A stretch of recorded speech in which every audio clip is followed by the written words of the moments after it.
Inangat-ngat ko mga minsan yung ulo. Nice. Ako mas na-enjoy kapag hubad na siya. Ay, oo. Kapag wala na siyang... Diretso kain na lang. Wala nang tanggal-tanggal pa ng ano niya sa plot. Totoo.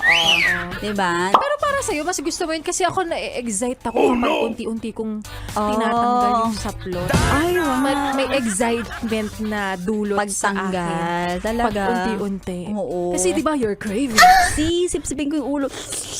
Bago ko talaga itapon. Kasi masarap talaga yun, sinisip-sip. Ay, oo. Napan mo, no? Oo. Wala nang ititira. Kasi Ako, malasa. nagsisip-sip ka ba ng ulo? Oo. Sinisip-sip ko yung ulo bago ko itabi. Ah. Sa manlambot siya.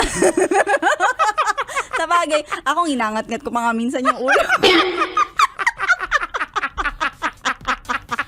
Hipon! Pwede na! Kasi sayang. Crunchy Syempre, kasi. Siyempre may katas yan eh. Wow. Sayang Nandun yung naman tatapon flavor. mo kagad.